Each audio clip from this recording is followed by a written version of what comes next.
Okay. The first idea I had for a video on this channel was to talk about the play Alcestis, which was written by Euripides. For no reason. I just find it interesting.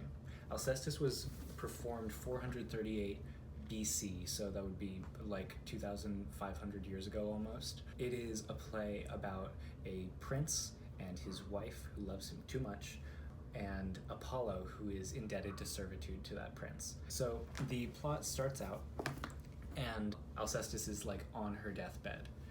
We're explained to by Apollo that Alcestis is dying for Admetus, or in Admetus's place, because a long chain of events occurred. Zeus killed Apollo's son Asclepius, and second, Apollo killed the Cyclops who manufactured Zeus's lightning bolts. For that, Apollo was punished by Zeus into servitude to Admetus for a year.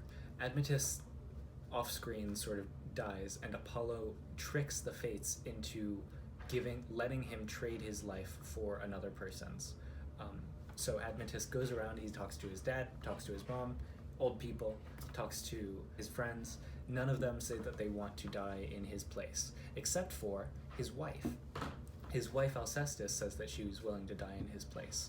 So he accepts. Alcestis starts dying, and this is where we start the play. Alcestis is dying for her husband, and Death is sort of walking up to the front door. Death, different from Hades in this. Death is like a guy who collects the dead and brings them down to the underworld. And Admetus is realizing, oh my god, I'm never gonna love anybody else. He keeps professing how much he cares for his wife, and the fact that she would do that for him itself is part of why he feels so guilty. It seems very silly that he accepted it in the first place, because obviously her dying for him, he feels very guilty about it, and he says I'll never be happy again. My life is ruined. What am I going to do with the rest of my life? She dies.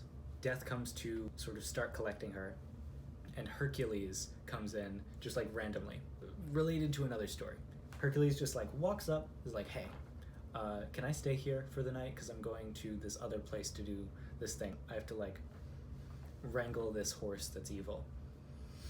And Admetus says, yeah, please come in. Sets him down and thinks, well, I have to be courteous to my guest, obviously. So why don't I just not tell him that my wife is dying right now? So he makes him a meal, lets him stay there, and Hercules notices that one of the servants of the house is not super happy. He's like, why aren't you happy? You should be smiling at me. He says to the servant, you should be smiling at me. Why aren't you merry? That's not a good way to treat a guest. And the servant says, well, our mistress is dying, and we weren't supposed to tell you. Anyway, when he says that, he realizes, oh my gosh, wow, they've been so courteous to me to not even tell me. I owe them to save her from death. So he walks up and he has a little conversation with Admetus about how he shouldn't have hid that from Hercules.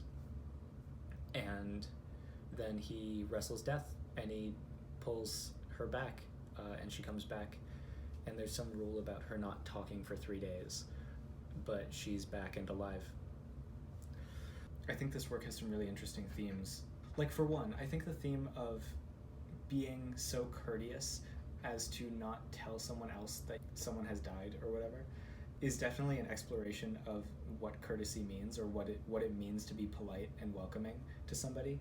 Because to be welcoming to somebody to the point of being dishonest, I think is a large part of what this play is about. That Hercules is upset that they didn't tell him that she was dying. And I think that that's still applicable today, that it's easy to worry so much about being courteous that you don't share your honest self with somebody else. I like the way that the book handles the Greek choir.